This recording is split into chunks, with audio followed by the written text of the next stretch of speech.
The millionaire CEO rejected 8 models, but is fascinated by a single mother delivery girl. Before starting the story, leave a comment. Which city are you watching from? And at the end, don't forget to rate the story from 0 to 10. Enjoy the story, everyone. Just a minute, just a minute. Samantha shouted as she entered the luxurious lobby of the Skyview Tower, breathless, carrying her 4-year-old daughter in her arms and a cooler bag of takeout in her left hand. The doorman didn't even have time to stop her. She walked right past, panting, trying to fix her hair and her delivery company cap as she pressed the elevator button. Julie, clinging to her mother's chest, commented with the cruel logic of children. "Mommy, you smell like soy sauce and sweat." Samantha smiled. "And you smell like the strawberry candy you snuck out of reception. Smart girl."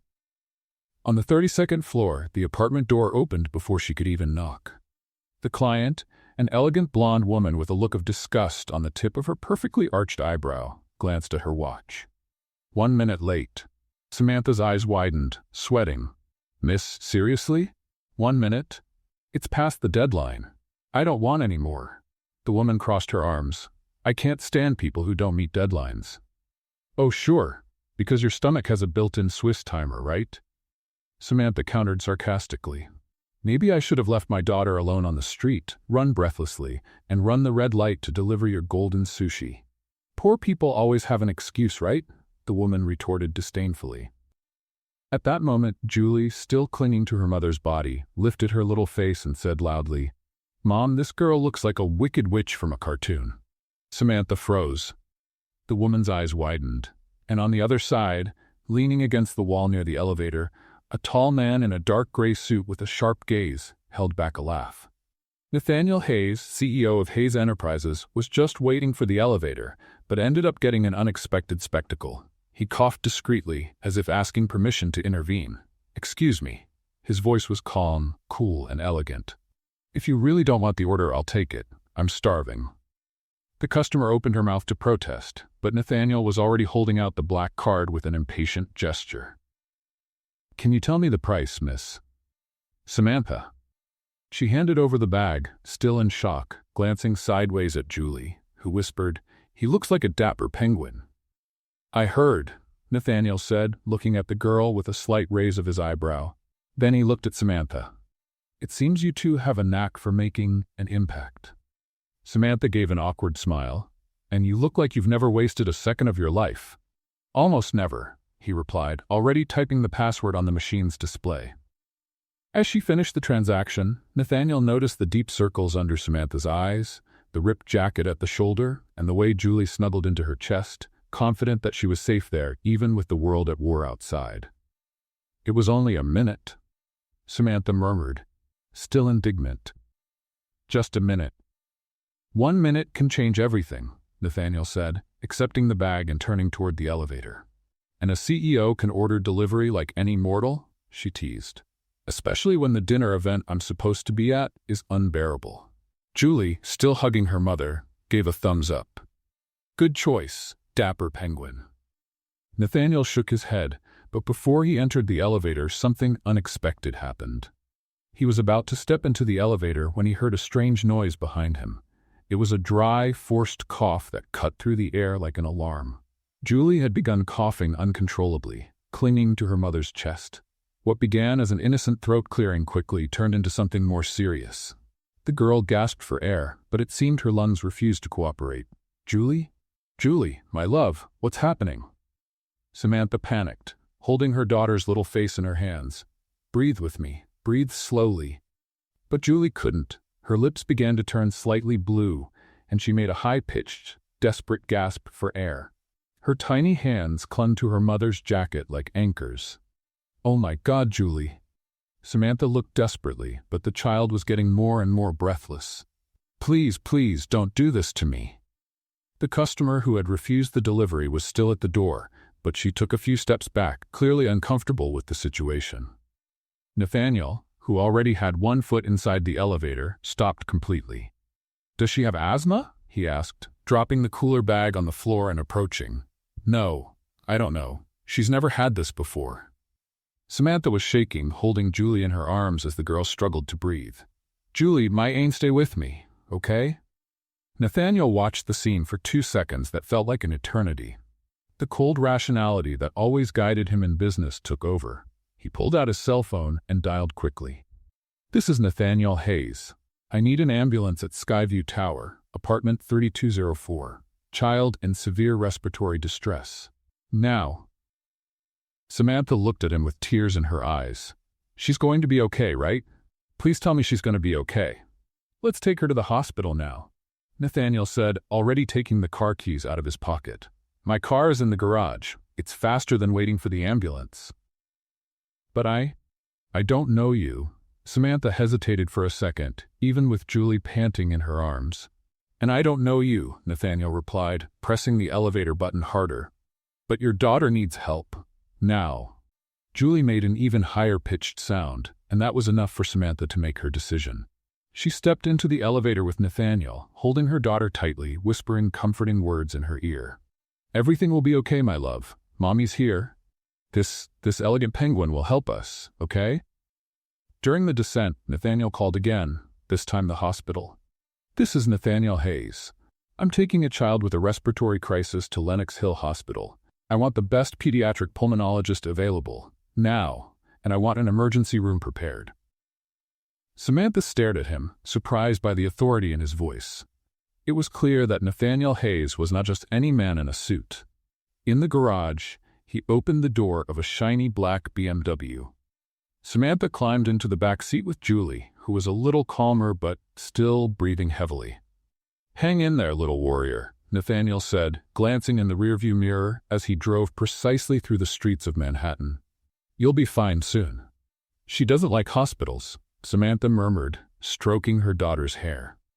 "Nobody likes it," Nathaniel replied, stopping at a red light, "but sometimes it's the only place we can find the answers." 15 minutes later, they arrived at the hospital. Nathaniel stopped the car at the emergency room entrance, and a medical team immediately appeared with a small stretcher. "Dr. Martinez, pediatric pulmonologist," said a woman in a white coat, carefully picking Julie up. "We'll take good care of her." Samantha tried to accompany the medical team, but was stopped at the reception. "Ma'am, I need some information first," said the attendant, a middle-aged woman with glasses perched on the bridge of her nose. "Please, my daughter is in there," Samantha begged. "I understand, but these are mandatory procedures. Child's name? Julie Parker. Health insurance?" Samantha swallowed hard. "No, we don't have health insurance." "Credit card as payment guarantee?" I can't pay now, but I can pay in installments. I can work extra. I can." The attendant sighed. "Ma'am, without some guarantee of payment, I can't authorize more advanced procedures." Samantha felt her world collapse. "Please, she's just a child. I'll pay, I swear I will, but don't let her suffer because of money." Nathaniel, who had parked his car and entered the hospital, overheard the conversation. He approached the counter with firm steps. "All costs are on me," he said, placing the black card on the counter. "I want the best treatments available, the best doctors, and I want them to do everything necessary." The attendant looked at the card, then at Nathaniel. "Mr. Hayes?" "Sure, no problem. I'll authorize all procedures immediately." Samantha's mouth dropped open. "But why are you doing this?" Nathaniel avoided her gaze. "Because it's the right thing to do." 2 hours later, Dr. Martinez walked out of the emergency room with a reassuring smile. "Julie is fine," he announced. "It was a bronchospasm, probably triggered by an allergy to something she inhaled. We gave her bronchodilators and she's breathing normally now. It's common in children, and with the right medication it shouldn't happen again." Samantha burst into tears of relief. "Can I see her?" "Of course. She's asking for Mommy and Uncle Penguin." The doctor smiled. When Samantha entered the room, Julie was sitting on the bed, playing with a teddy bear someone had given her. "Mommy," the little girl cried, stretching out her little arms. "My love." Samantha hugged her tightly. "How are you feeling?" "Much better. The doctor said I'm very brave," Julie smiled. "And where's Uncle Penguin? He promised he'd visit me." Samantha looked around, but Nathaniel was gone. At the front desk, the attendant handed over a folder of papers. "All charges were paid by Mr. Hayes. He left this card for you." Samantha picked up a sleek business card. "Nathaniel Hayes, CEO, Hayes Enterprises." On the back was a handwritten note, "Hope Julie gets well, NH." "Where did he go?" Samantha asked. He left about 20 minutes ago. He said he had an urgent meeting. Samantha left the hospital with a sleeping Julie in her arms and the card clutched in her free hand. They took a taxi home, but the whole ride she couldn't stop thinking about the man who had saved her daughter without asking for anything in return. The next morning, after dropping Julie off at daycare, Samantha went straight to the address on her business card. The Hayes Enterprises building was imposing, all glass and steel, in the heart of the financial district. At the front desk, she explained that she needed to speak with Nathaniel Hayes. The receptionist, an elegant young woman, looked her up and down, from her worn flats to her delivery uniform, and smiled with forced politeness. "Mr. Hayes is in a meeting. Can I help you with anything?" "It's personal," Samantha insisted. After 20 minutes of waiting, Nathaniel and his father Henry appeared in the elevator, adjusting his tie. When he saw Samantha, he stopped for a second, surprised. "Samantha? How is Julie?" "She's fine, thanks to you," Samantha said, standing up. "Listen, I came here to talk about the money." "What money?" Nathaniel frowned. "The money you spent on the hospital. I'll give you every penny back, you can be sure of that. It might take a while, but I'll pay it back." Nathaniel shook his head. "No need." "Yes, it is," Samantha insisted, pulling a crumpled notebook from her bag. "How much was it? 2,000? 3,000? I'll write it down and pay it back little by little." "Forget it," Nathaniel said, already heading back to the elevator. "Nathaniel Hayes," she shouted, causing some people at the reception desk to turn around. "I'm not a charity worker. I work, I make ends meet, and I pay my bills." He stopped and turned around, his expression a mixture of surprise and admiration. "How much do you earn per month?" he asked. Henry just watched the scene in amazement. Samantha hesitated. "That's beside the point. Yes, you will. If you really want to pay, I need to know how long it will take you to save up $5,300. Samantha's eyes widened. 5,000 and... oh my God. "Now do you understand why I said to forget it?" "No." She stomped her foot. 5,000 or 50,000, it doesn't matter. I'll pay it. You can write my name down on your debtors list, but I'll pay every penny, Mr. Hayes. Nathaniel studied her for a long moment. There was something about Samantha Parker that deeply intrigued him. Pride, determination, an almost irritating stubbornness, and an honesty he rarely saw in his business world. "Okay," he said finally. "You pay, but in your own time, in your own way." "Thank you," Samantha sighed in relief. "You won't regret it." "I'm sure not," Nathaniel murmured, stepping into the elevator with a barely perceptible smile on his lips. 3 days later, Nathaniel was in his 45th floor office, trying to concentrate on quarterly reports, when the door opened unceremoniously. Henry Hayes stormed in, dapper and elegant, carrying a stack of gossip magazines and a brown leather briefcase. "Good morning, son," Henry said, tossing the magazines onto the polished mahogany table. "We need to talk." Nathaniel sighed, recognizing the tone. Whenever his father started a conversation with, "We need to talk," it meant Henry had hatched some plan that Nathaniel definitely wouldn't like. "Dad, I'm busy. The merger with Morrison Corp needs my full attention. Morrison can wait." Henry sat in the chair facing the desk, crossing his legs with calculated elegance. "Your personal life can't wait." Nathaniel looked up from his papers, already anticipating where this conversation was going. "Let's not start that again." "Of course we will." Henry opened the first magazine, a New York gossip magazine. "Check out this article, Manhattan's Most Eligible Bachelors. Your name is right there in third place." "What an honor," Nathaniel muttered sarcastically. "The problem, my dear son, is that you've been on this list for 5 years running." Henry turned the pages with impatient fingers. "That's not good for our corporate image. Investors like stability, family men, someone who demonstrates responsibility and maturity. I run a multi-million-dollar company at 32, Dad. I think I've demonstrated enough responsibility." Henry completely ignored the comment and opened the brown folder, pulling out a typed list on letterhead. "Here are the most suitable candidates for you. All from traditional families, all impeccably educated, all financially independent." Nathaniel picked up the list and quickly scanned it. Familiar names, faces he'd seen at social events for years, beautiful, elegant, perfect women, and completely dull. "Victoria Ashworth," Henry pointed to the first name. "You've dated her before. Excellent choice. Family owns luxury hotels, Harvard graduate, speaks 4 languages.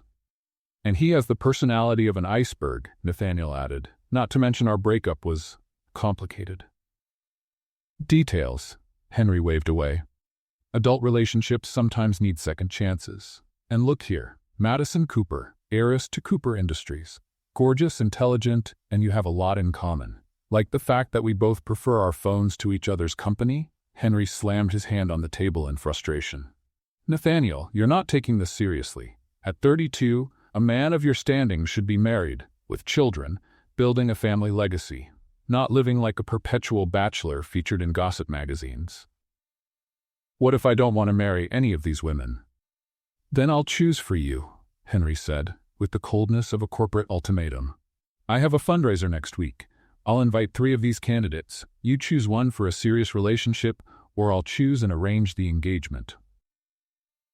Nathaniel dropped the list on the table and leaned back in his chair in disbelief. You can't be serious. I'm completely serious. The Hayes family's reputation cannot be tarnished by your resistance to commitment. This is business, son. Strategic marriages have always been part of the corporate world. What medieval world is this, Dad? It's 2025, not 1824. Henry stood, putting away the magazines and briefcase with precise movements. The world hasn't changed as much as you think. Power, influence, and stability still go hand in hand. And a married Hayes is worth much more on the market than a single Hayes. Nathaniel stared out the picture window, watching the frenetic activity of Manhattan below. Somewhere in that city, Samantha was probably delivering orders, carrying Julie in her arms, struggling to pay the bills. The difference between their 2 worlds was stark. What if I say I'd rather marry the local delivery girl? He said, without taking his eyes off the window. The sentence came out as a provocation, a desperate attempt to irritate his father and end the conversation. Henry paused in the doorway, turning slowly. Instead of the outburst of indignation Nathaniel expected, his father's face showed something far more dangerous. Genuine interest. Neighborhood delivery girl? Henry repeated, with calculating curiosity. Are you referring to someone specific? Nathaniel realized his mistake too late. It was a joke, Dad, a provocation. Interesting, Henry murmured, pulling a small notebook from his inside jacket pocket and making a note. Very interesting. Dad, stop. It was just a random comment. Of course it was. Henry smiled, but it wasn't a reassuring smile. It was the smile he wore when he closed especially lucrative deals. A delivery person? What a revolutionary concept. Henry Hayes, I'm serious. Don't turn a silly joke into one of your crazy projects. Crazy project? Henry feigned offense. Son, I'm just expanding the possibilities. Maybe it's time to think outside the box, as you young executives like to say. Nathaniel felt a chill run down his spine. He knew his father well enough to know when Henry was up to something, and in the last 32 years of his life, he had never seen anything good come of Henry Hayes's schemes. Dad, whatever you're thinking, please don't do it. Don't worry. Henry opened the door, pausing only to glance over his shoulder. The benefit is next Friday. Wear your best tuxedo, and who knows, maybe we'll have some surprises on the menu. The door closed with a soft click, leaving Nathaniel alone with a growing sense that he'd made a terrible mistake. He knew Henry too well to believe the reference to the neighborhood delivery girl would be forgotten. He picked up the phone and dialed his secretary. Sandra, I need you to find out everything about next Friday's charity event. Guest list, vendors, everything. Of course, Mr. Hayes. May I ask why you're concerned? Nathaniel looked at the list of candidates still on his desk, then at the note Henry had made in his notebook. I have a feeling my father is planning something that will go very wrong for everyone involved. Meanwhile, 3 floors above, Henry Hayes was in his private office, leafing through a phone book and smiling as if he had just discovered the solution to a very complex problem. Neighborhood delivery girl, he muttered to himself, picking up the phone. What a brilliant idea, Nathaniel. Absolutely brilliant.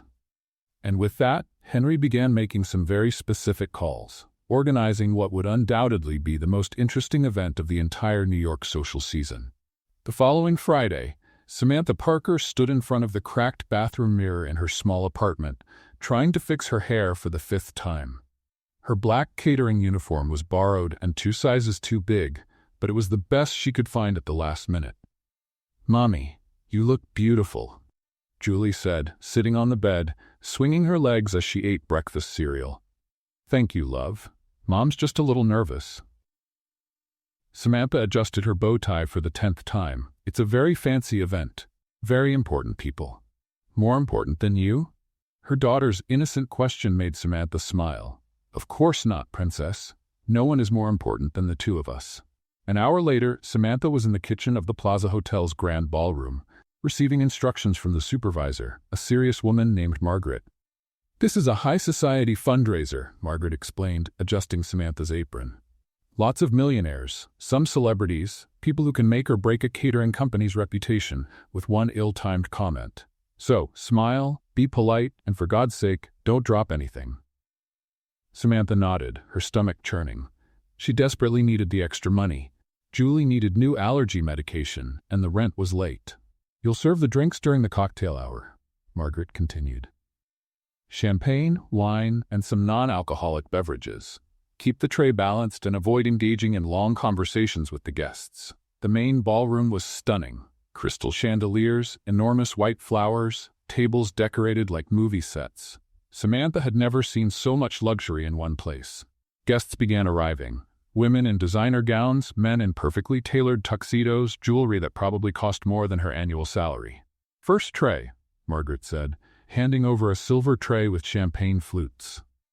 "Remember, smile and be invisible." Samantha took a deep breath and entered the room.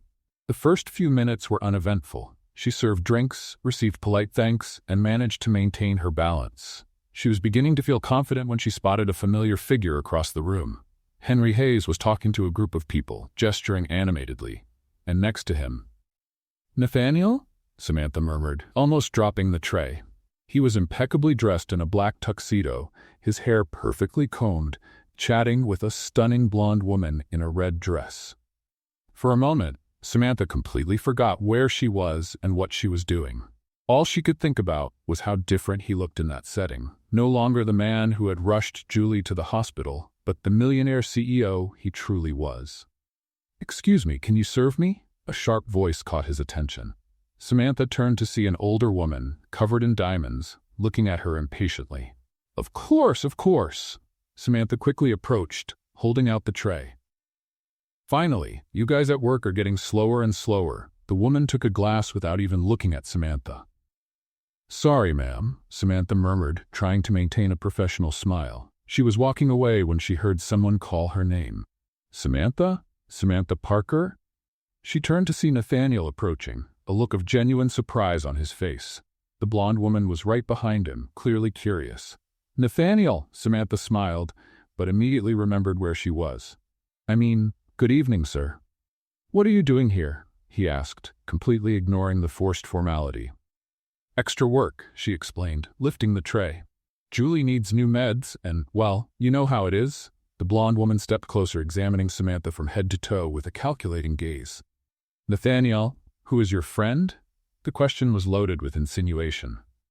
"Victoria, this is Samantha Parker." Nathaniel introduced himself, clearly uncomfortable. "Samantha, Victoria Lane." "Ah, so you're the delivery girl." Victoria smiled, but it wasn't a friendly smile. "Nathaniel told me about the incident at the hospital." "How dramatic." Samantha felt her cheeks heat up. "It was a medical emergency, not a drama." "Of course," Victoria nodded condescendingly. "It must have been very convenient to have someone rich around at just the right time." The insinuation was clear, and Samantha felt anger rise in her chest. But before she could respond, Nathaniel intervened. "Victoria, that was unnecessary. Just looking at the facts." Victoria shrugged. Samantha took a deep breath, trying to maintain her professional composure. "Excuse me, I need to continue serving." She turned quickly to walk away, but the combination of nervousness, anger, and the polished marble floor conspired against her. Her foot slipped, and she completely lost her balance. The tray flew through the air in slow motion, and 12 glasses of champagne went straight toward Nathaniel Hayes. The golden liquid soaked his impeccable white shirt, dripped from his expensive tuxedo, and formed a puddle at his feet. The entire room stopped. Conversation ceased. All eyes turned to the scene. "Oh my God!" Samantha screamed, running to Nathaniel. "I'm so sorry, I'm so sorry." Nathaniel stood there, completely soaked, blinking slowly as drops of champagne dripped from his hair. "That's Dom Perignon champagne," Victoria said, horrified. "Each bottle costs $800. "I'll pay," Samantha said desperately, trying to dry Nathaniel's shirt with the napkins from the tray. "I work extra, I sell something, but I'll pay." "Samantha, stop." Nathaniel held her hands, which were shaking as she tried to clean up the mess. "I'm fine." "You're not okay. You're soaked in expensive champagne and now everyone's staring and I'm going to get fired and—" "Breathe," Nathaniel said calmly. "It was an accident." "It's the floor's fault," Samantha declared, pointing to the polished marble. "Who makes floors so slippery? They're a public hazard." "The floor has been like this for 40 years, said someone in the audience. "Then it's been dangerous for 40 years, Samantha retorted. "There should be a warning sign.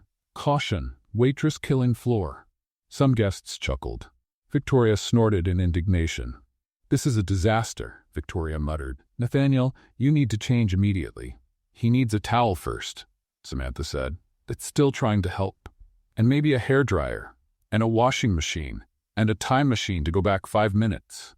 Nathaniel began to laugh, first softly, then louder, until he was genuinely laughing. "Are you suggesting I use a time machine because of champagne? Well, if you can afford $800 champagne, maybe you can afford a time machine too," Samantha said, finally managing a smile. "Impeccable logic," Nathaniel agreed, still laughing. Across the room, Henry Hayes watched the scene with a satisfied smile. He discreetly approached a social photographer covering the event. "Make sure that photo appears in Monday's Society column," Henry muttered. "CEO drenched by mysterious waitress. It'll make a juicy headline." The photographer waved and took a few discreet shots. Margaret, the supervisor, came running up, red with embarrassment. "Mr. Hayes, I'm terribly sorry. We're firing this employee immediately, and—" "That won't be necessary," Henry interrupted, still smiling. "Accidents happen. Actually, it was quite refreshing." Meanwhile, Samantha finally managed to stop apologizing and looked around, realizing that half of New York's high society was watching the spectacle. "I should disappear now," he muttered to Nathaniel. "Probably," he agreed. "But I admit that was the most interesting part of the evening. At least when I mess things up, I mess them up with style." Samantha sighed. "Definitely in style," Nathaniel smiled. "And Samantha, about the hospital debt, consider it paid off." "What? No. I said I would pay, and I think you've paid enough." He gestured to his soaked clothes. "We're even." And with that, Nathaniel walked away to change, leaving Samantha in the middle of the room, still holding the empty tray and realizing that her life had just gotten infinitely more complicated. 20 minutes after the champagne incident, Samantha was in the hotel kitchen trying to compose herself. Margaret had been surprisingly understanding, especially after Henry Hayes personally assured her there would be no consequences. Still, Samantha felt mortified. "I can't believe I soaked the man who saved my daughter," she muttered to herself, washing her hands in the kitchen sink. "Julie's gonna laugh at me for a whole week." Actually, I think it was quite memorable. Samantha turned quickly and found Henry Hayes standing in the kitchen doorway, impeccably dressed in his tuxedo, with a smile that didn't reach his eyes. "Mr. Hayes," she straightened immediately. "I'm sorry about what happened. Your son? I didn't mean to." "Relax, my dear," Henry waved, stepping closer. "You can call me Henry, and as for the incident, it was exactly what I expected." Samantha frowned. "Did you expect that? Have a seat." Henry gestured to a chair next to the small table where the employees took their breaks. "I need to talk to you. Coffee?" Well..." Samantha hesitated but eventually sat down. "Okay." Henry poured 2 cups of coffee from the coffee maker and sat in the chair opposite. For a moment he studied her with the intensity of someone considering an investment. "I remember you," he said finally. "A few days ago at the Hayes Enterprises reception desk, fighting with my son about paying a hospital bill." Samantha blushed. "I wasn't fighting. I was insisting. Insisting on paying $5,300 as a delivery woman's salary." Henry smiled. "Admirable. Stubborn, but admirable."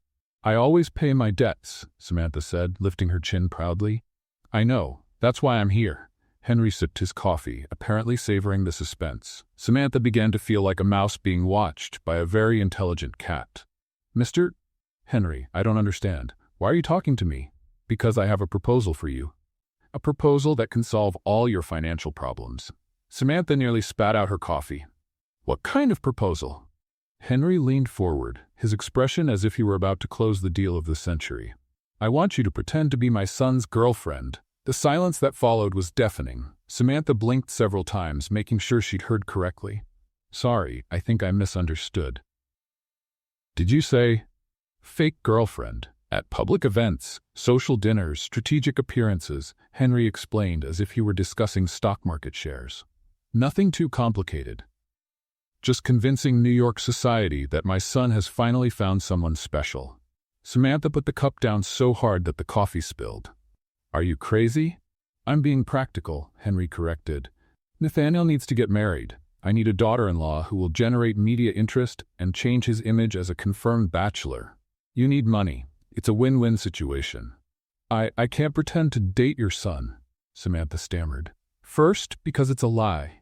Second, because he looks like a penguin in a sloppy suit. Third, because you have principles," Henry added. "That's exactly why you're perfect." Samantha shook her head vigorously. No. That's crazy. You need to find someone else. An actress, maybe. Someone who can fake it."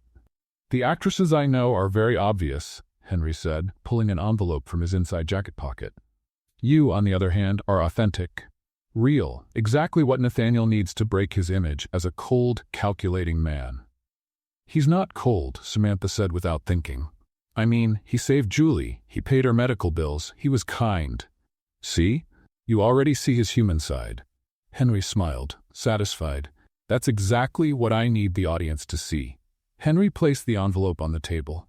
"Julie's tuition paid for the next 5 years. Private school, the best in the area, plus $10,000 per public appearance. And a $50,000 bonus when the charade is no longer necessary." Samantha stared at the envelope as if it were a poisonous snake. $50,000? It's a reasonable amount for the service provided. "But it's a lie," she protested. "It's deceiving everyone." "It's marketing," Henry corrected. "And marketing is the art of presenting reality in the best possible way." Samantha took the envelope with trembling hands. The inside was a preliminary contract and a check with more zeros than she had ever seen combined. "I can't accept this," he said, but his voice didn't sound very convincing. "Think about Julie," Henry said softly. "Private school means better opportunities, better teachers, a better future. It means you'll never have to worry about whether you can afford her medicine again." Samantha's hands trembled. 5 years of school fees, a lifetime's worth of food deliveries. "What if Nathaniel doesn't agree?" "Leave Nathaniel to me," Henry said confidently. "My son is stubborn, but he's not stupid. He'll understand that this is good for everyone." "Dating your son," Samantha muttered, still trying to process the situation. "Pretending to be in love with a penguin in a clunky suit who probably doesn't even know how to change a light bulb." "He knows how to change light bulbs," a cold voice said from the kitchen doorway. Samantha and Henry turned at the same time. Nathaniel stood in the doorway, still wearing the spare shirt someone had borrowed, his hair still slightly damp from champagne, and an expression that was a mix of shock and indignation. "Nathaniel!" Henry stood up, smiling as if nothing had happened. "I'm glad you're here. We were just—" "I heard it all," Nathaniel interrupted, striding into the kitchen. "From the proposal to solve financial problems part to the penguin in a sloppy suit part." Samantha sank into her chair, embarrassed. "Nathaniel, Dad, what the hell do you think you're doing?" Nathaniel ignored Samantha and looked directly at Henry. "I'm solving 2 problems at once," Henry replied calmly. "You need a girlfriend. She needs money. Simple math."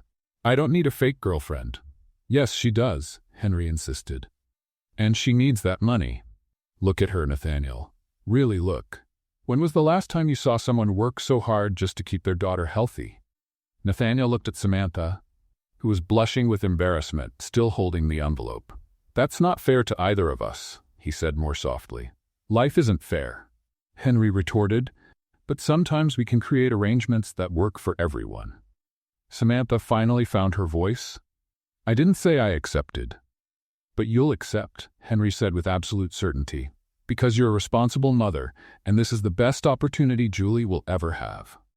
The silence stretched for long seconds. Samantha stared at the envelope, Nathaniel stared at her, and Henry looked at them both with growing satisfaction. Verbal contract done, Henry announced suddenly, clapping his hands once. Samantha, you can start tomorrow. Dinner at Le Bernardin, 8 o'clock. Nathaniel will pick you up. Dad, you can't just... I can, and I just did, Henry interrupted. Samantha, I need your address for the driver. Samantha stammered, completely overwhelmed. 47th Street, apartment 3B, she said before she could stop herself. Perfect, Henry smiled triumphantly. Nathaniel, wear something smart casual. Samantha, there's a boutique on Madison Avenue that would love to help you choose something suitable. I'll pick up the bill. Wait a minute.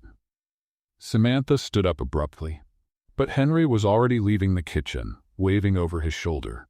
See you tomorrow, kids. It'll be the start of something wonderful. And with that, he disappeared, leaving Nathaniel and Samantha alone in the kitchen, looking at each other with expressions of utter shock. I think your father just manipulated us, Samantha said finally. My father manipulates everything, Nathaniel sighed.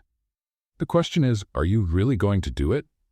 Samantha looked at the envelope in her hands, thought about Julie, thought about private school, thought about never having to worry about money for medicine again. I think so, he whispered. God help me, but I think so. The following Saturday at 7:30 in the evening, Samantha stood in front of her bedroom mirror, adjusting for the 10th time the navy blue dress she'd picked out at the Madison Avenue boutique. The saleswoman had insisted the color brought out her eyes, but all Samantha could think was that the dress cost more than 3 months' rent. Mommy, you look so pretty, Julie said from her bed, where she was coloring in a book. You look like a real princess. Thanks, love, Samantha smiled nervously. Remember what Mom explained to you? I'm having dinner with Uncle Penguin for work. And you're going to pretend to be a couple? Julie asked with the curiosity typical of a 5-year-old. Yeah, it's a really complicated adult thing, Samantha sighed. But just pretend, okay? Like when you play house. Okay. But you like him, right, Mom? The question caught Samantha off guard. He's a good person, Julie. He helped us when you were sick. Then maybe you don't have to pretend, Julie said with the simple wisdom of children. Before Samantha could respond, the doorbell rang. She looked out the window and saw a sleek black car parked in front of the building. He's here, he murmured, feeling his stomach churn. 15 minutes later, Samantha sat in the leather seat of Nathaniel's BMW, trying not to look as nervous as she felt. He was impeccably dressed in a dark gray suit, driving with the same precision he handled everything else in life. Are you okay? He asked, glancing at her. You look tense. I'm fine, Samantha lied, just trying to remember which fork to use for each dish. Or is it a spoon? Do you even have a spoon at a fancy dinner? Nathaniel couldn't hide a smile. Relax, it's just dinner. Just dinner, she repeated. With people who probably spend on one meal what I make in a month. No pressure at all. Samantha, you doused these same people with champagne a few days ago, and they laughed. I think you'll do just fine. Le Bernardin was even more intimidating than Samantha had imagined. The restaurant exuded understated elegance, with soft lighting, minimalist decor, and a reverent silence that only very expensive establishments can maintain. The maitre welcomed them as if Nathaniel were royalty. Mr. Hayes, it's a pleasure to have you with us again. Your table is ready. They were shown to a table near the window, where another couple was already waiting. James Morrison, Nathaniel's business partner, and his wife Catherine, an elegant woman in her 50s. Nathaniel, James stood up to greet him. And this must be the famous Samantha we've heard so much about. Samantha extended her hand, trying to smile naturally. Nice to meet you. The pleasure is ours, Catherine said, assessing Samantha from head to toe with an analytical gaze. Henry told us that you two met in a rather unique way. She doused me in champagne, Nathaniel said, pulling out Samantha's chair. It was unforgettable. How romantic, Catherine laughed. Tell us, how did this romance begin? Samantha felt panic rise in her throat. They hadn't agreed on a story. Well, it was love at first sight, Nathaniel interjected softly. Samantha won me over with her spontaneity.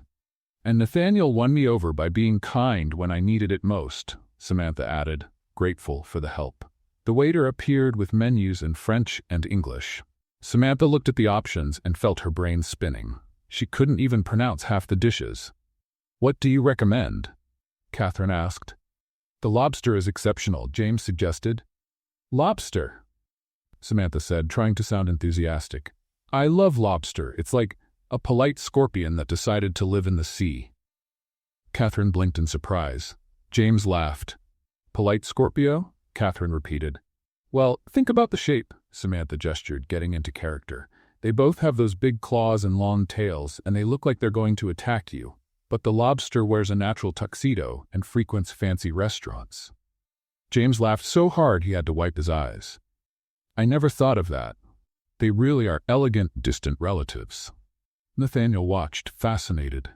Samantha was clearly out of her comfort zone, but there was something captivating about the way she turned nervousness into humor.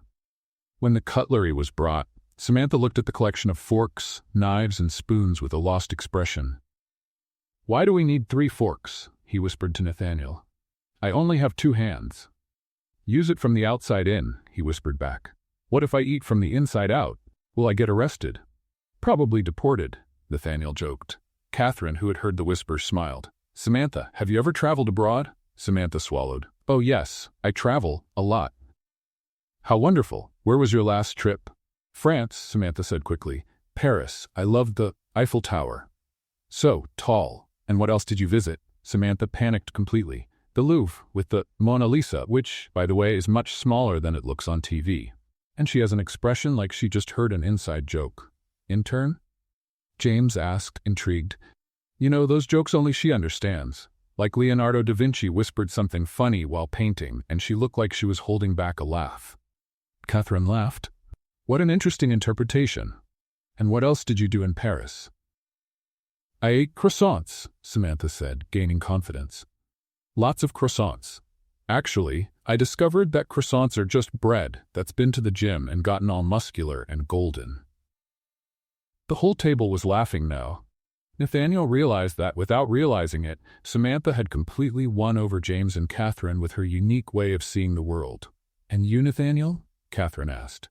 "How has it been dating someone so refreshing?" "I never know what to expect," Neil answered honestly. "Samantha sees things I would never notice, asks questions I would never ask. It's educational." "And challenging?" James suggested. "Mostly challenging," Nathaniel agreed, looking at Samantha, who was trying to figure out how to hold the lobster fork. Over dessert, Catherine discussed an art exhibition, and Samantha, relaxed by the success of the conversation, invented a completely absurd analysis about modern art being the revenge of misunderstood brushes against arrogant canvases. "You two make an interesting couple," Catherine said at the end of the evening. "Complimentary." "Thank you," Samantha smiled, feeling genuinely successful. When they left the restaurant, a light rain had begun to fall. Nathaniel opened a small umbrella that barely covered them both. "Sorry, I didn't expect rain," he said, trying to protect Samantha. "It's okay, I like rain," she replied, walking closer to him. They were almost to the car when Samantha stepped into a puddle deeper than expected. Her foot slipped, and she lost her balance completely.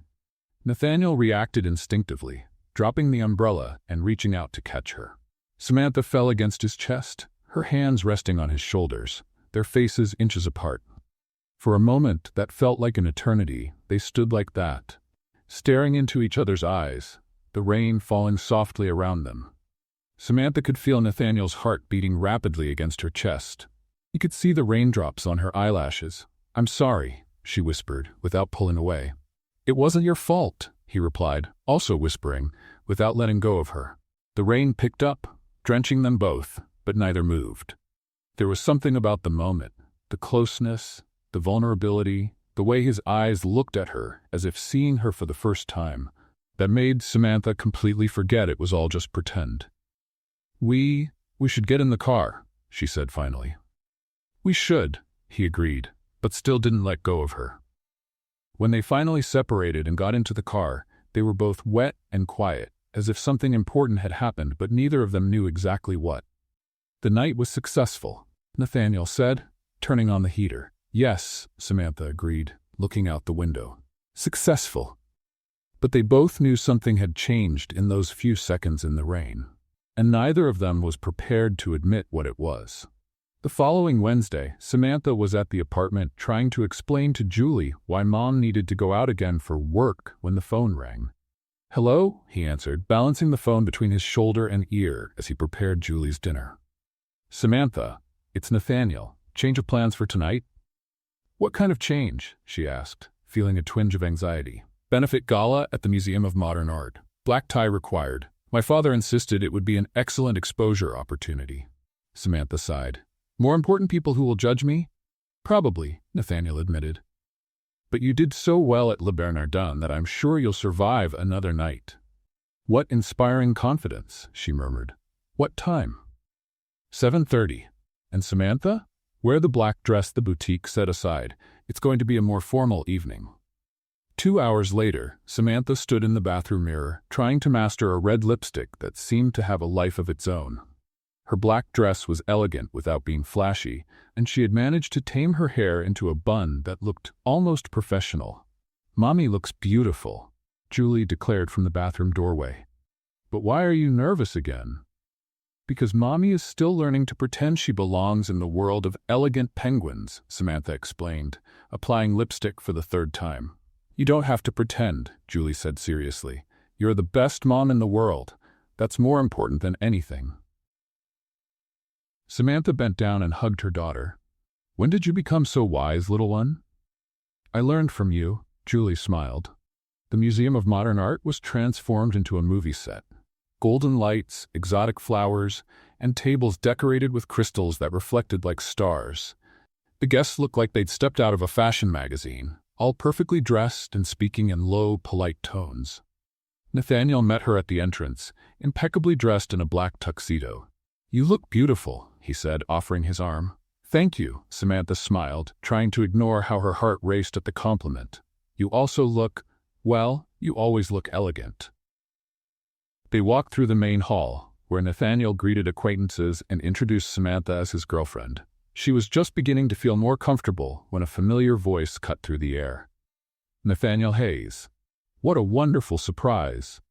They turned to see Victoria Lane approaching like a hurricane in red silk. Her dress was a work of art in itself, perfectly cut, paired with jewelry that probably cost more than a car. She looked absolutely stunning, and she knew it. "Victoria," Nathaniel said, his voice growing noticeably colder. "I didn't expect to see you here." "Oh dear, you know I never miss a good charity." Victoria smiled, but her eyes were fixed on Samantha like a predator sizing up prey. "And this must be your new friend." "Samantha Parker." Samantha held out her hand, trying to maintain the confident posture she had learned. Victoria shook her hand with a smile that didn't reach her eyes. "Victoria Lane. What an interesting dress. Very affordable." The comment was disguised as a compliment, but the intention was clear. Samantha felt her cheeks heat up, but she kept her smile. "Thank you. I chose something that wouldn't draw too much attention. I don't like being vulgar." Victoria blinked, catching the subtle hint. "Of course. And tell me, Samantha, what do you do for a living? Besides dating, obviously." "I work in logistics and deliveries," Samantha answered honestly. "It's honest work. I help people get what they need." "How noble," Victoria said with evident condescension. "It must be challenging for someone of your background to adapt to this environment." Samantha felt her irritation rise, but managed to keep her cool. "Actually, it's been fascinating. It's amazing how some people can be so elegant on the outside and so small on the inside." Some nearby guests seemed to pick up on the tension and approached discreetly, curious. "Oh, you're direct." Victoria laughed, but it didn't sound amused. "I imagine it's hard to understand the subtleties of our society when you don't grow up in it." "You're right," Samantha agreed happily. "In my world, people know how to use coarse salt to ward off bad energy, much more effective than complicated social codes." A nearby gentleman chuckled. A woman muttered something about how refreshing. Victoria realized she was losing her audience. "Coarse salt?" Victoria tried to sound amused. "How folkloric." "It's an old but reliable method," Samantha continued, as if giving a lesson. "You take the salt, make a circle around the negative energy, and voila, the The person is contained within their own poison. Now several people were laughing openly. Nathaniel watched the scene with growing fascination, impressed by Samantha's ability to turn an attack into humorous self-defense. Nathaniel, Victoria turned to him, trying to regain control of the situation. Remember when we went to that charity auction in Boston? You bought that wonderful Monet painting. I remember, Nathaniel replied dryly. And the trip to the Hamptons on the Wellington's yacht? Victoria continued, clearly trying to reminisce about better times. Those were such sophisticated times. They were, Nathaniel agreed, but he didn't sound nostalgic. Samantha watched the exchange and decided it was time to strike back. What beautiful memories. Nathaniel told me you were very compatible. You both loved things expensive and empty. Victoria's mouth fell open in shock. Excuse me? Oh, sorry if I worded it poorly, Samantha said with mock innocence. I meant expensive things and, how do you say, no real emotional substance? Nathaniel explained to me how difficult it was to find genuine connection in that kind of relationship. Nathaniel coughed, clearly trying to hide a smile. He definitely hadn't said it, but he was impressed by Samantha's creativity. I don't think Nathaniel would say something like that, Victoria said, her voice slightly high-pitched. Oh, but he did, Samantha insisted. It was quite touching, actually. He talked about how empty he felt, like he was playing a role, pretending to be someone he wasn't. He said he never wanted to feel that way again. The surrounding crowd was now clearly paying attention. Victoria realized she had completely lost control of the situation. Well, Victoria said, forcing a smile, I guess different people have different perspectives on relationships. Exactly, Samantha agreed warmly. For example, I believe true love has nothing to do with how much money you have or what family you come from. It's about who's willing to hold your hand when you're scared, or who carries your daughter to the hospital without a second thought. Victoria's eyes glinted with mischief. Your daughter? Nathaniel didn't mention you have a daughter. Julie is 5 years old, Samantha said proudly. She's the most important person in my life. What a responsibility for a single man, Victoria commented, looking at Nathaniel. Some men aren't ready for ready-made families. The right men are, Nathaniel said firmly, surprising himself with the conviction in his voice. Julie is an incredible child. Any man would be lucky to be a part of her life. Victoria realized she had definitely lost. She tried a few more attacks, but Samantha deflected each one with humor and wit, always managing to make the audience laugh at Victoria's expense. Finally, Victoria gave up. Well, it was enlightening meeting you, Samantha. I'm sure we will learn a lot from each other. I'm sure so, Samantha smiled sweetly, especially about the difference between royal class and just money. Victoria stormed out in red, leaving a trail of embarrassment and some muted applause.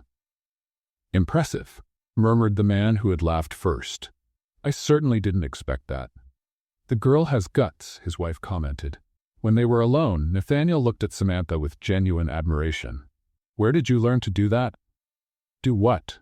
She asked, feigning innocence, destroying someone with politeness and humor. You were brilliant, Samantha smiled. I learned it defending Julie on the playground at school. Mean mothers are training for anything. Nathaniel laughed, realizing he had completely underestimated the woman beside him. Samantha wasn't just authentic and funny. She was smart, brave, and capable of holding her own in any, even the most hostile territory. And that appealed to him far more than he was prepared to admit. It was almost midnight when Nathaniel and Samantha left the Museum of Modern Art. The event had gone on longer than planned, mainly because Samantha had become something of an instant celebrity after her confrontation with Victoria. Several people approached to chat, curious about the woman who had managed to leave Victoria Lane speechless. You were the talk of the night, Nathaniel commented as they walked toward the car. Half the people asked me where I found you. And what did you say? Samantha asked, adjusting the scarf she'd borrowed from the event organizer. That you found me, he replied, opening the passenger door for her. Technically, that's true, Samantha laughed. Drenching you in champagne, how romantic. The best relationships start with disasters, Nathaniel said, starting the car. They were pulling out of the parking lot when Samantha saw something that made her stop laughing immediately. Nathaniel, stop the car. What? He looked around, confused. Over there, on the sidewalk. Samantha pointed to a hunched figure near a park bench. That lady is feeling sick. Nathaniel looked and saw an elderly woman, probably in her 70s, sitting on the bench with her head in her hands. Even from a distance, he could tell something was wrong. Samantha, it's almost midnight. It could be dangerous. She needs help, Samantha said, already opening the car door. I'm not going to leave an elderly woman alone on the street feeling bad. Samantha, wait. Nathaniel tried to protest, but she had already gotten out of the car. He sighed, parked quickly, and followed her. Samantha was already kneeling beside the woman, speaking in a low, soothing voice. Hello, ma'am. My name is Samantha. Are you feeling okay? The woman raised her head. She was pale, with beads of sweat on her forehead, and her hands were visibly shaking. I think I have a heart problem, he said weakly.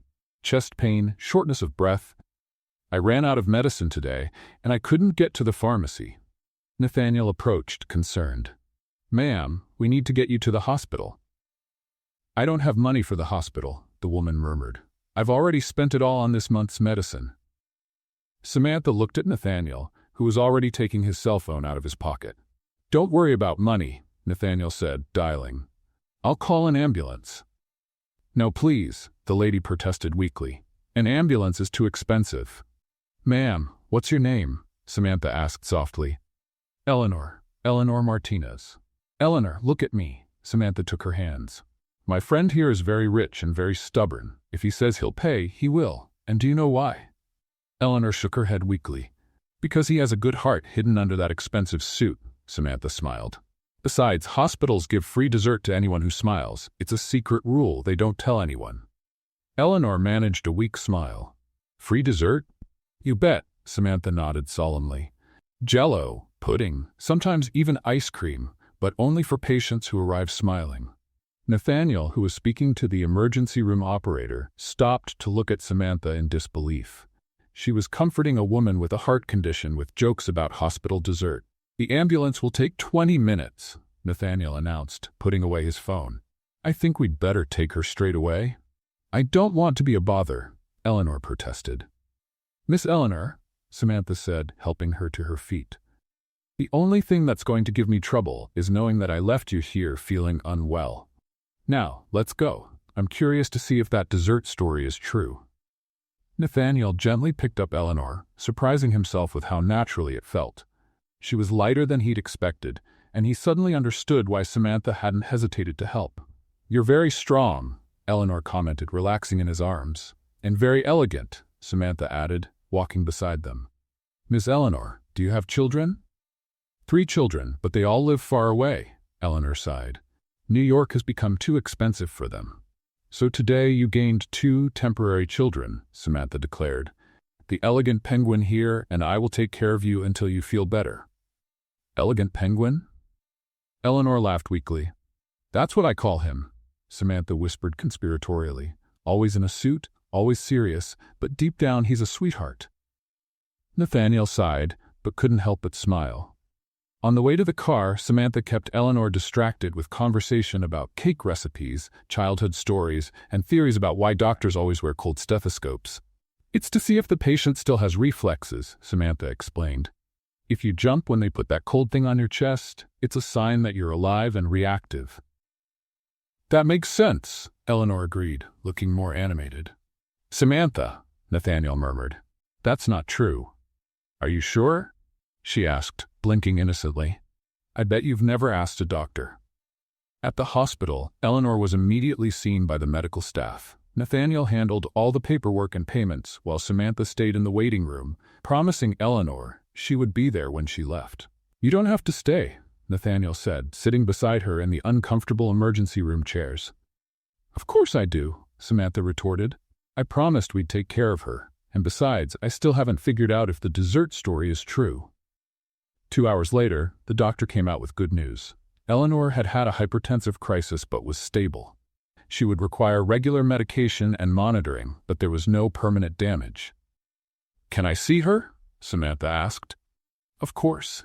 She's asking about you. Eleanor sat up in the hospital bed, looking much better. There was color in her cheeks again, and she was smiling. My guardian angels, he said when he saw them enter. How are you feeling? Nathaniel asked. Much better. And I found out you were right about dessert, Eleanor said to Samantha. The nurse brought chocolate pudding. She said it was for special patients who arrive with loving companions. Samantha looked at Nathaniel with a triumphant smile. I told you there was free dessert. That was lucky, Nathaniel muttered. Or maybe the best things happen when you act from the heart, Samantha retorted. The doctor explained that Eleanor would need to be kept under observation until morning, and that they had contacted one of her sons who would be coming from Boston to pick her up. I don't know how to thank you, Eleanor said, holding their hands. You saved me. We just did what any decent person would do, Samantha said. Not every decent person would have stopped, Eleanor observed wisely. You make a good couple. You look out for each other and for others, too. In the car on the way home, Nathaniel was quiet, thoughtful. Are you okay? Samantha asked. I'm thinking, he replied. When you saw Eleanor on the street, I thought of safety, of time, of convenience. You only thought of helping. And what's the problem with that? It's okay, Nathaniel said slowly. It's just, I don't know when I stopped acting on humanitarian instinct, when I started calculating everything. Samantha watched him drive, noticing the tension in his shoulders. Maybe you just forgot that you still have that person inside you, the same one who carried Julie to the hospital without a second thought.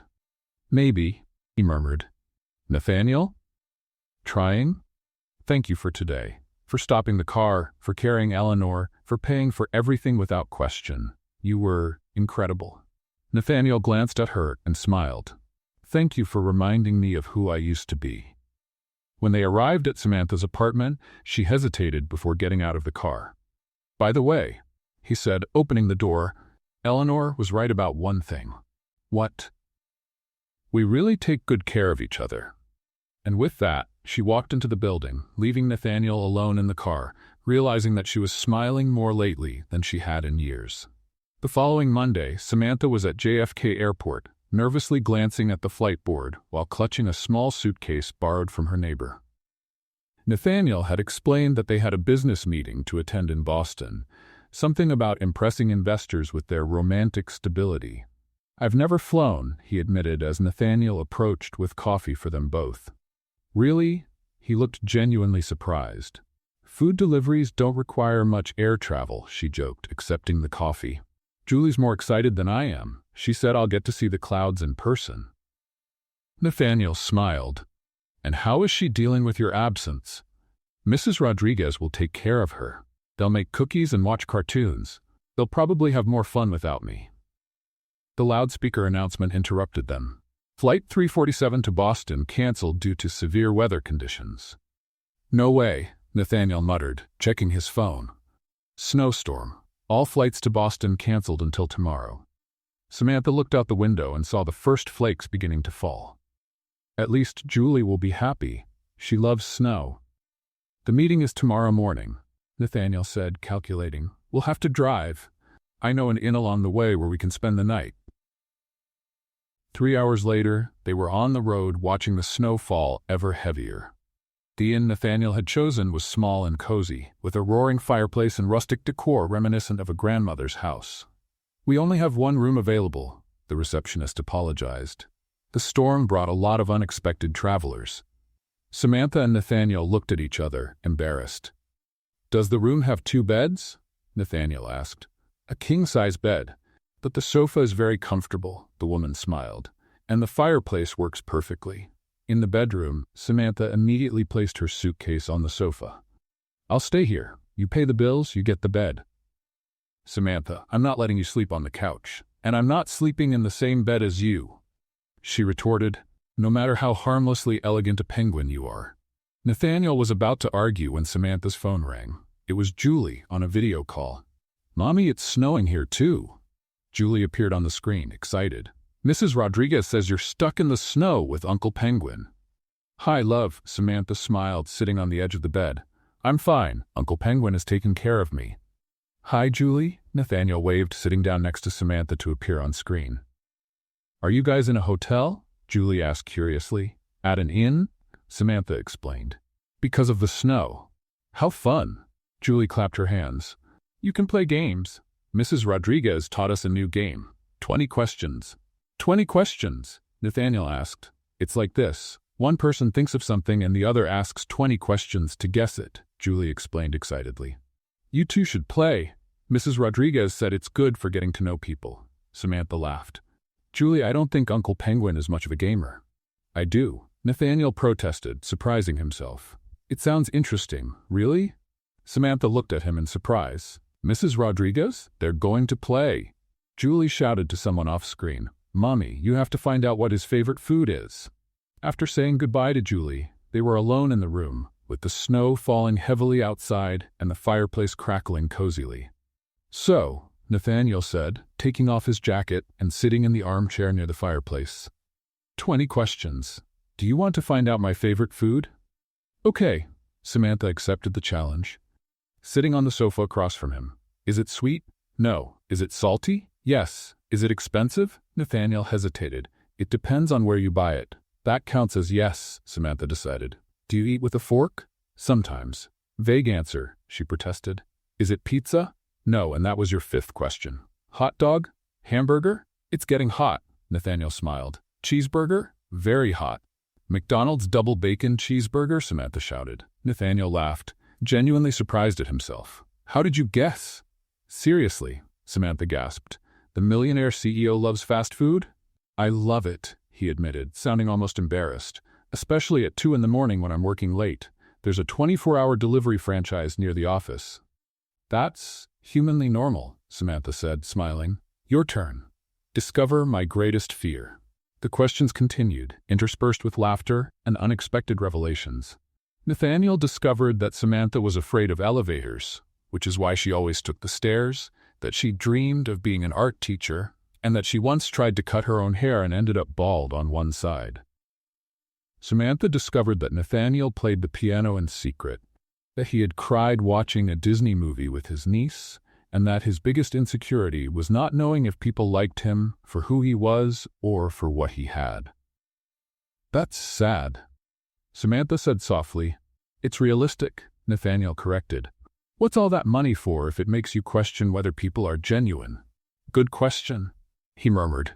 Around 10 o'clock at night, Nathaniel's stomach growled loudly. Hungry? Samantha asked. Hungry. The inn's restaurant closed at 9. Let's see if they have a guest kitchen, Samantha suggested. The kitchen was small but well-equipped. Samantha found pancake ingredients and decided to make a midnight supper. Can you cook? Nathaniel asked, sitting at the counter. Of course. I'm a single mom, she laughed. Pancakes are a Parker House specialty. Can I help? Do you know how to cook? Theoretically, Nathaniel admitted. What does theoretically mean? It means I know the basics, but I've never really practiced much. Samantha laughed. Okay, you can be my assistant. Nathaniel mixed the batter while Samantha prepared the pan. Everything was going well until he decided to flip a pancake in midair, like he'd seen in movies. The pancake flew high, spun gracefully, and landed right on the stove next to the frying pan. Nathaniel! Samantha yelled, trying to get the dough off the hot burner. The dish towel caught fire when she tried to clean up the mess. Fire! Nathaniel shouted, grabbing a glass of water. Don't splash it, Samantha shouted back, blowing on the small flames.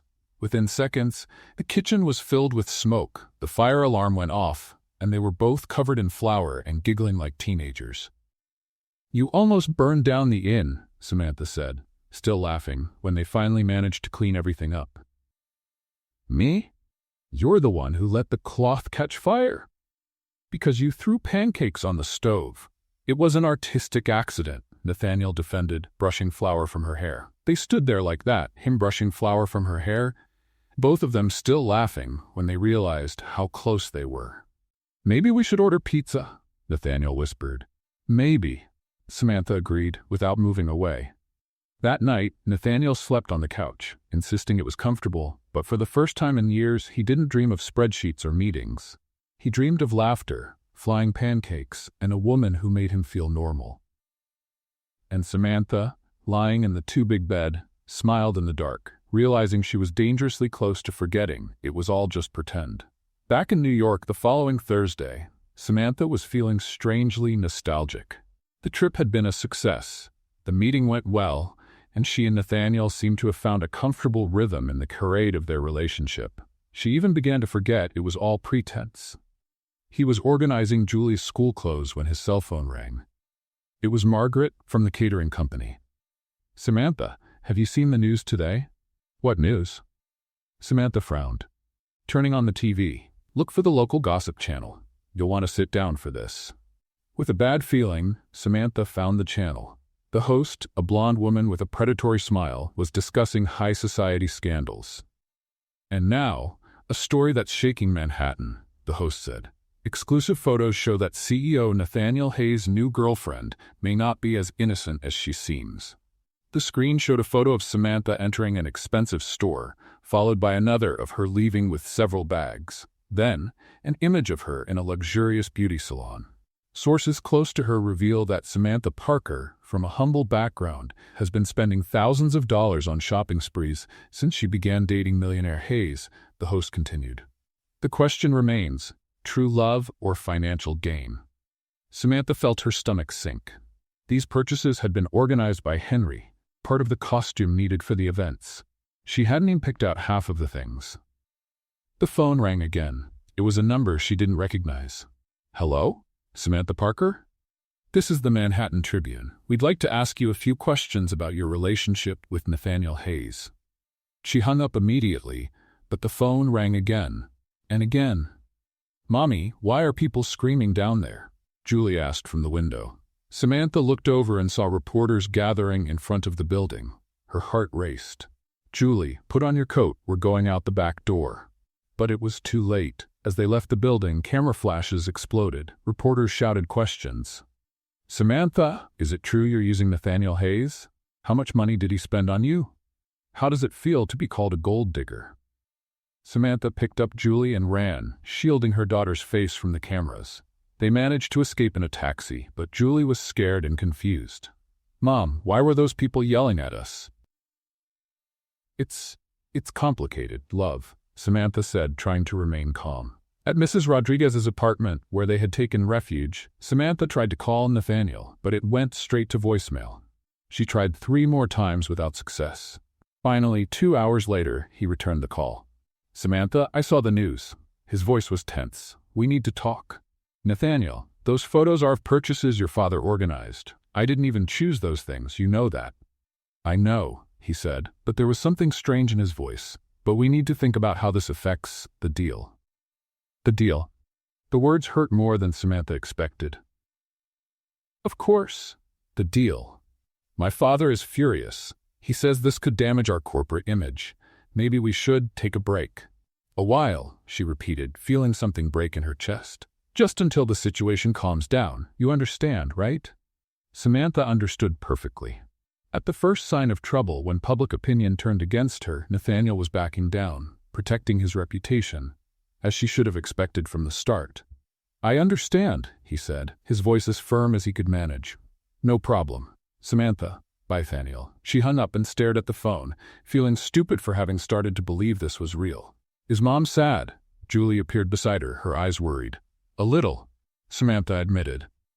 "Because of Uncle Penguin?" "Because of work," Samantha said, trying to simplify. "Did you fight with him?"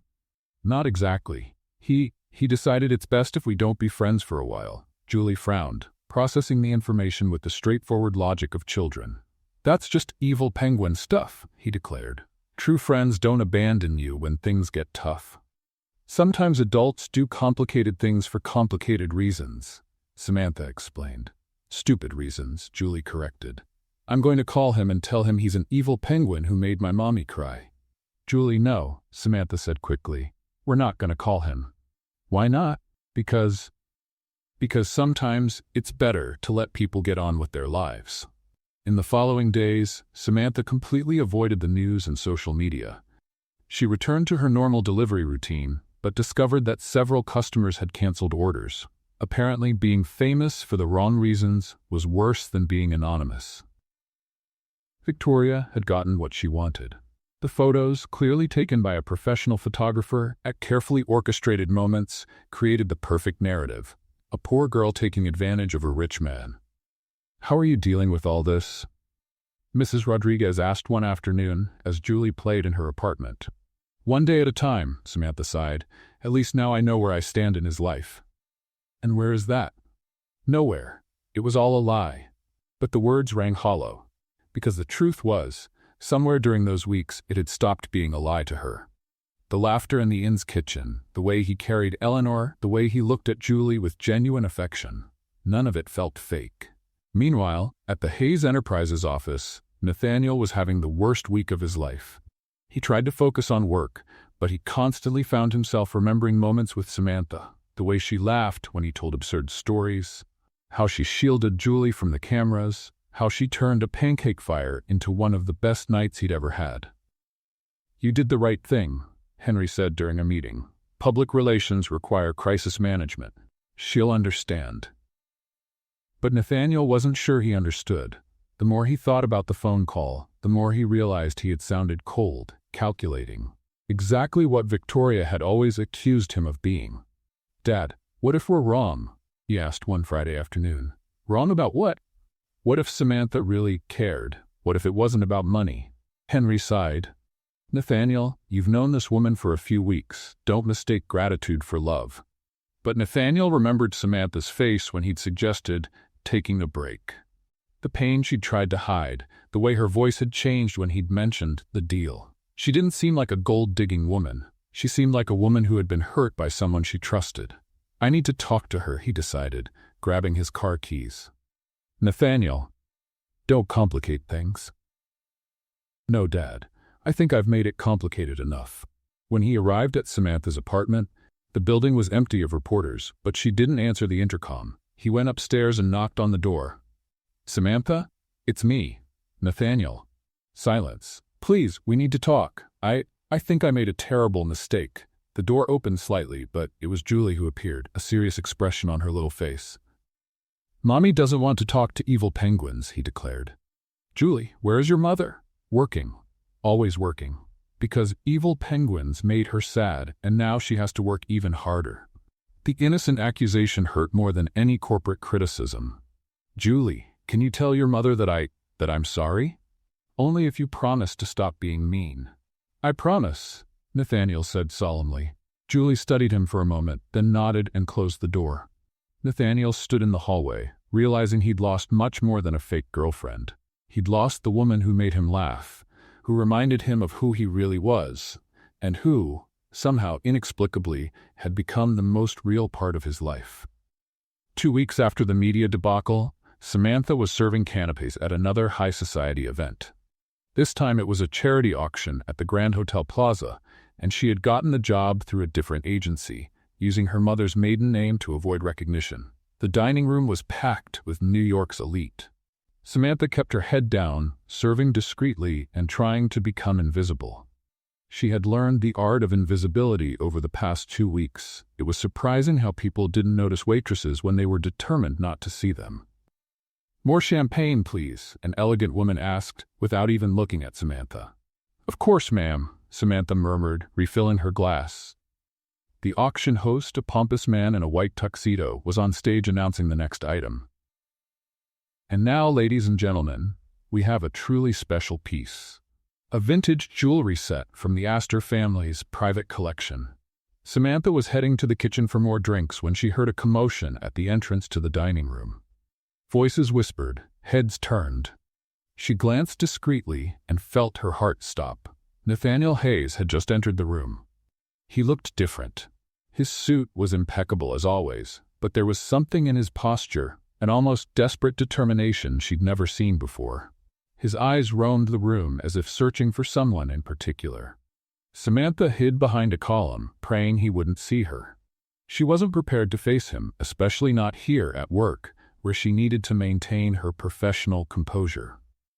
"The auction continues with this magnificent pearl necklace," the presenter continued, oblivious to the growing excitement among the guests.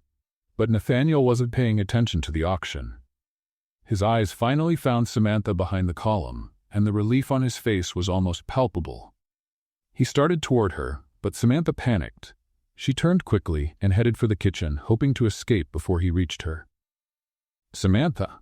His voice echoed through the hall. The presenter stopped mid-sentence. Conversation ceased. 500 heads turned to see what was happening. Samantha froze in the middle of the room, holding a tray of empty glasses, feeling all eyes on her. She wanted the floor to open up and swallow her. "Excuse me," Nathaniel said, addressing the host on stage. "I need to make an announcement." "Sir, this is not the right time," the presenter protested. "It's the perfect moment," Nathaniel retorted, stepping onto the stage unceremoniously. The crowd murmured in confusion. Samantha stood frozen, unable to believe what was happening. Nathaniel took the microphone, took a deep breath, and looked directly at her. "A few weeks ago, I met a woman," his voice echoed through the room. "She poured champagne on me, called me a classy penguin, and completely changed my life." A low chuckle rose from the audience. Samantha felt her cheeks heat up. "Nathaniel, what are you doing?" she whispered, but he was too far away to hear. "This woman taught me things I'd forgotten." Nathaniel continued, his voice gaining strength.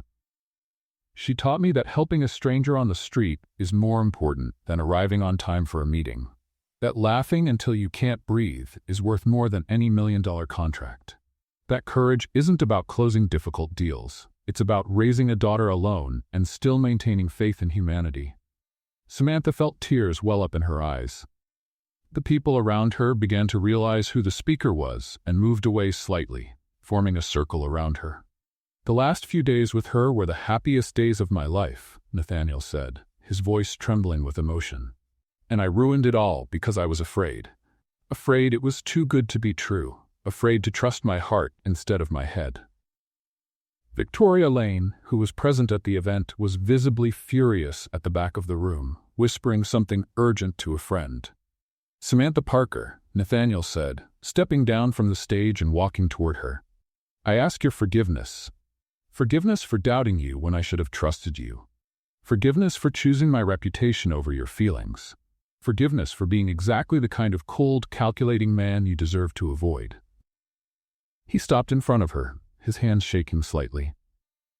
"You taught me that life isn't a spreadsheet full of calculations and strategies. Life is improvisation, it's chaos, it's spilling champagne and laughing at the mess. And I want to improvise with you forever." Samantha dropped the tray, which shattered on the floor with a crash that echoed through the silent hall. "Nathaniel," she whispered. "I love you," he said, falling to his knees in the middle of the ballroom. "I really love you. It's not a pretense, it's not a deal, it's not a strategy. It's real, it's terrifying, it's the most genuine thing I've ever felt in my life." He took a small velvet box from his pocket. "Samantha Parker, will you marry me? Do you want to start a real family with me and Julie? Do you want to teach me how to be human every day for the rest of our lives?" The room was completely silent. Even the waiters had stopped working to watch the scene. Samantha looked at the man kneeling before her, the millionaire CEO who had given up all pride and control to come out publicly. Tears streamed freely down her face. "You're an idiot," he said finally, his voice breaking. Nathaniel blinked, clearly not expecting that answer. "A beautiful, brave, and completely crazy idiot," she continued, smiling through her tears. "And I love you too, my elegant penguin." The hall erupted in applause. People shouted, whistled, some even cried. "Is that a yes?" Nathaniel asked, still kneeling. "It's a yes," Samantha confirmed, pulling him up. "I'll be the happiest wife in the world by your side." Nathaniel scooped her up in his arms and spun her around, kissing her as the crowd cheered even louder. When they finally broke apart, they were both laughing and crying at the same time. "Julie will be overjoyed," Samantha said. "She already knows," Nathaniel confessed. "I asked her blessing first. She said it was about time, and that I could stop being an evil penguin now." "And what will your father say?"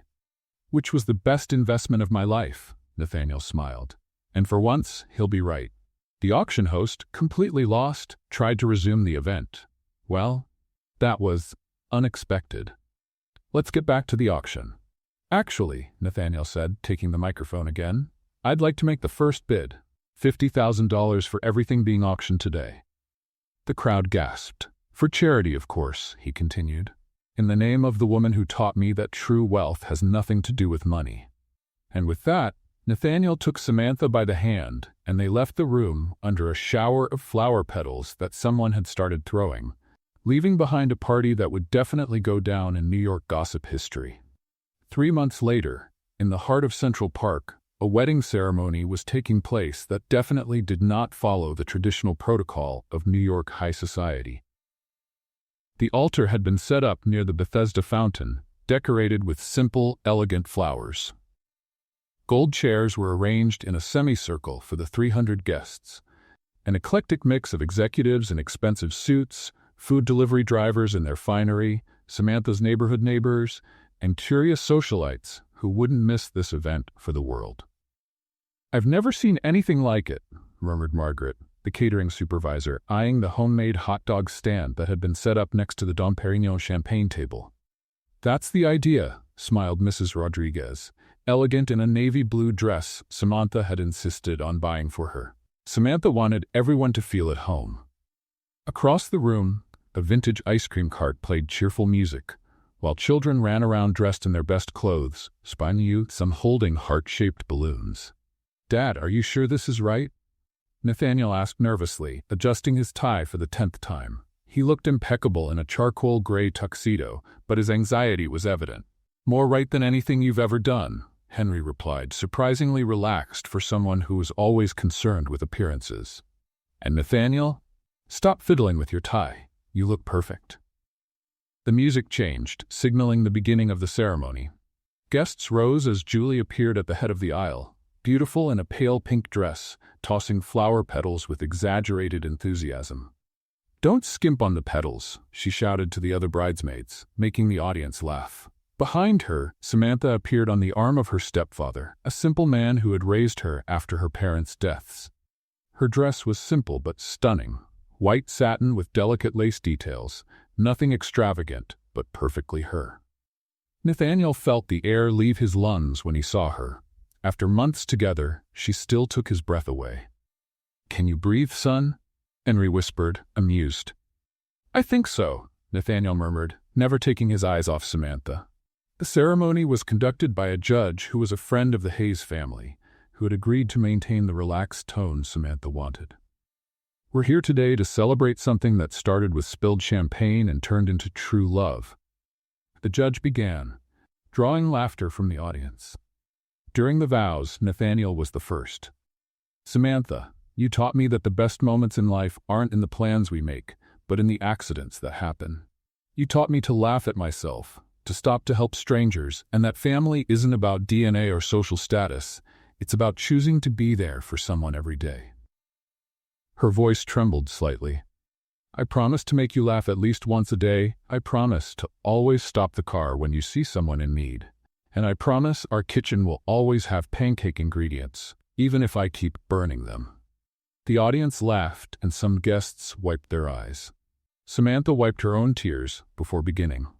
"Nathaniel, you showed me that sometimes princes appear disguised as elegant penguins in expensive suits. You taught me that courage isn't about not being afraid, it's about acting even when you're terrified. I promise to always spill my guts to you when life gets too serious. I promise to teach you the Spanish curse words I learned from Mrs. Rodriguez, and I promise our home will always be filled with laughter, even when everything seems impossible." When it came time for the rings, Nathaniel was so nervous that he picked up the wrong ring and tried to put it on his own finger. "Honey, the ring is for me," Samantha whispered, laughing. "I knew it," he murmured back, blushing. "I was testing to see if you were paying attention." "Of course I was." She smiled. Finally, when the judge declared them husband and wife, Nathaniel kissed Samantha under a shower of petals thrown enthusiastically by Julie and deafening applause. During the reception, as guests danced to an eclectic mix of soft jazz and children's songs for Julie, Nathaniel picked up his new stepdaughter. "Julie, now I'm going to have a real daddy," she cried, beaming with happiness. "And I'm going to have the most amazing daughter in the world," Nathaniel replied, holding her tenderly. "Julie, I promise to be the best daddy in the world to you and the best husband to your mommy. I promise that nothing and no one will ever separate us again." "Not even a wicked witch?" Julie asked, looking over to where Victoria was watching from afar, clearly uncomfortable with the general merriment. "Nor an evil witch," Nathaniel confirmed solemnly. During the speeches, Henry stood up with a glass of champagne. "My son has always been stubborn," he began, drawing laughter, but this time his stubbornness led him to the right person. "Samantha, thank you for teaching my son that there are more important things than spreadsheets and meetings." Nathaniel stood up too, putting his arm around his father's shoulders. "Dad, I should thank you. If it weren't for your crazy plan to hire a fake girlfriend, I would never have found the love of my life." "It was my best investment," Henry smiled. "And I've made a lot of good investments in my life." The party continued late into the night, with executives eating hot dogs, socialites dancing to children's music, and Julie teaching some important guests how to play hopscotch. When it was finally time to leave, Nathaniel carried Samantha to the car, following tradition, while Julie threw rice and shouted marriage advice she'd learned from Disney movies. "You'll live happily ever after," she shouted. "And don't forget to eat lots of cake." In the car, Samantha snuggled into Nathaniel's side. "So, husband, how are you feeling?" "Like the luckiest man in the world," he replied, kissing her softly. "And you, wife?" As if my real life had finally begun.